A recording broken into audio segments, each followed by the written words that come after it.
तो चलिए आज का विजया एकादशी महात्म्य व्रत कथा आरंभ करते हैं। एक समय युधिष्ठिर महाराज ने भगवान श्री कृष्ण से पूछा, हे केशव, फाल्गुन मास के कृष्ण पक्ष में कौन सी एकादशी आती है और इसका महात्म्य क्या है? क्या पूर्व काल में किसी ने इस एकादशी व्रत का पालन किया था? अगर किया था तो किस विधि से पालन करना चाहिए? ये सब कुछ आप मुझे बताइए। युधिष्ठिर महाराज की ऐसी जिज्ञासा को सुनकर भगवान श्री कृष्ण कहते हैं, हे राजन, फाल्गुन मास के कृष्ण पक्ष में आने वाली एकादशी को विजया एकादशी के नाम से जानते हैं। विजया एकादशी व्रत का पालन करने से सभी पापों का नाश हो जाता है।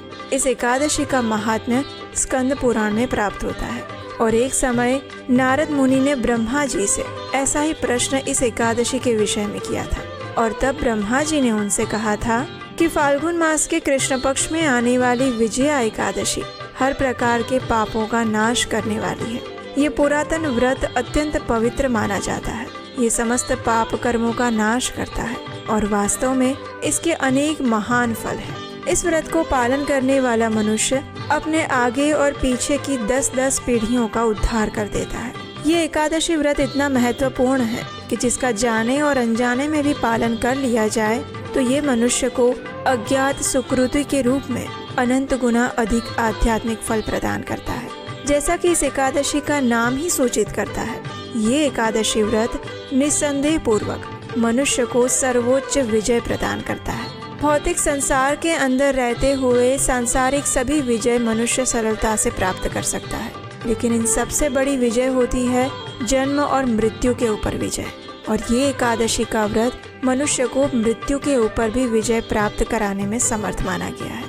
ये ऐसी एकादशी तिथि है जिसका पालन करने से गौ हत्या, ब्राह्मण हत्या जैसे महापाप भी क्षण भर में नष्ट हो जाते हैं। एकादशी तिथि भगवान श्री कृष्ण को अत्यंत प्रिय तिथि है। इस दिन में जाने या अनजाने में कोई थोड़ा सा भी पुण्य कर्म करता है, भगवान श्री हरि के नाम का जप कर लेता है या फिर उपवास का पालन कर लेता है, किसी कारण से रात्रि में जागरण कर लेता है, तो इन सब के फल स्वरूप भी भगवान श्री हरि उनसे अत्यंत प्रसन्न होते हैं और उसे सर्वोच्च आध्यात्मिक गति प्रदान करते हैं। जो भी मनुष्य पूर्ण श्रद्धा और विधि विधान के साथ इस विजया एकादशी के व्रत का पालन करता है, उसकी दोनों लोकों में विजय होती है।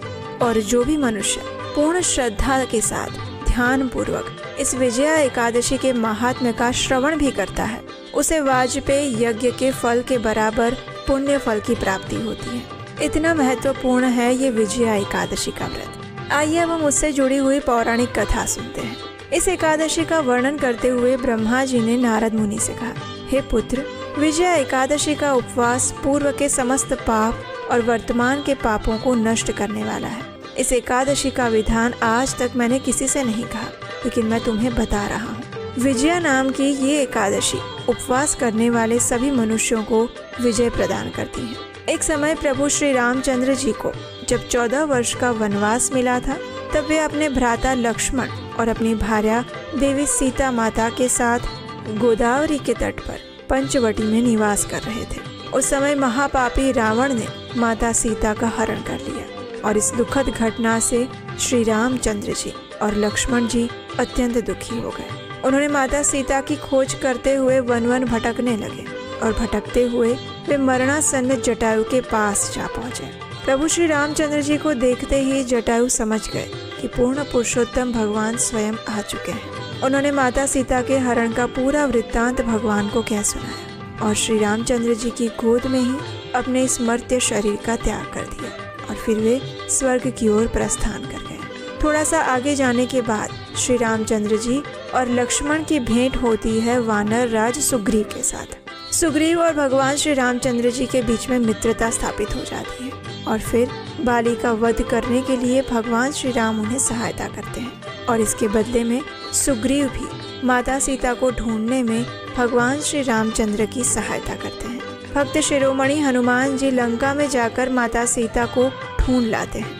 माता से श्री राम जी और महाराज सुग्रीव की मित्रता का वर्णन क्या सुनाते हैं और फिर वहाँ से लौटकर प्रभु श्री रामचंद्र जी के पास आ जाते हैं। प्रभु श्री राम के पास आकर हनुमान जी ने अशोक वाटिका में जो भी घटित हुआ था वो सारा वृत्तांत क्या सुनाया। सब कुछ जानने के बाद श्री रामचंद्र जी ने सुग्रीव की सहमति से वानरों और भालुओं की सेना तैयार की और फिर लंका की ओर प्रस्थान कर दिया। चलते हुए वे दक्षिण समुद्र के किनारे पहुँचे तो श्री रामचंद्र जी ने देखा कि ये विशाल समुद्र घड़ियालों से भरा हुआ है। और तब उन्होंने लक्ष्मण जी से कहा, हे लक्ष्मण, अनेक मगरमच्छों और जीवों से भरे हुए इस विशाल समुद्र को हम कैसे पार कर पाएंगे।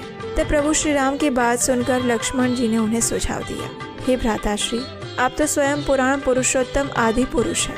आपसे कोई भी बात छुपी थोड़ी न रहती है। फिर भी आपकी इच्छा है, आप मुझे पूछ रहे हैं, इसलिए मैं आपको सुनाता हूँ। यहाँ से आधा योजन दूर कुमारी द्वीप में बकदालभ्य मुनि का आश्रम है। वे अनेक नाम के ब्रह्माओं के ज्ञाता हैं। वे ही आपकी विजय के उपाय बता सकते हैं। लक्ष्मण जी के वचनों को सुनकर श्री रामचंद्र जी बकदालभ्य ऋषि के आश्रम पर जाते हैं। ऋषि को देखकर सबसे पहले उन्हें प्रणाम करते हैं और फिर उनके समीप बैठते हैं। अपने आश्रम में स्वयं प्रभु श्री राम को आया देखकर महर्षि बकदालभ्य अत्यंत प्रसन्न हो जाते हैं और भगवान से हाथ जोड़कर प्रार्थना करते हुए कहते हैं, हे श्री राम, आपने किस प्रयोजन से मेरी कुटिया को पवित्र किया है? कृपया आप अपना प्रयोजन कहें प्रभु। मुनि के ऐसे मधुर वचनों को सुनकर श्री रामचंद्र जी कहते हैं, हे ऋषिवर, मैं सेना के साथ यहाँ पर आया हूँ और रावण को जीतने की इच्छा से लंका जाना चाहता हूँ। कृपया आप मुझे इस समुद्र को पार करने का कोई उपाय बताइए।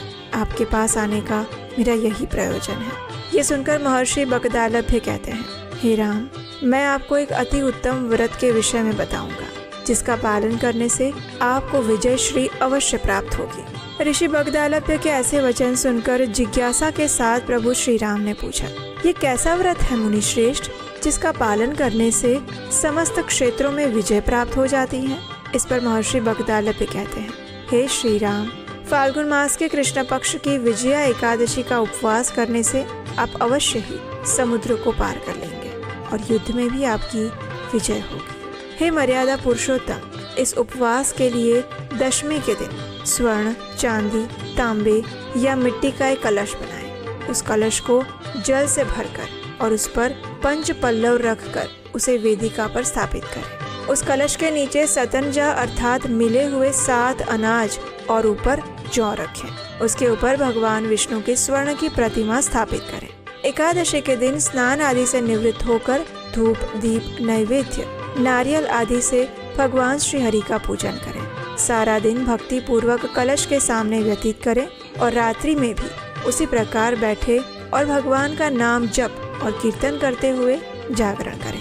द्वादशी के दिन नदी या तालाब के किनारे स्नान आदि से निवृत्त होकर वो कलश ब्राह्मण को दान दे दे।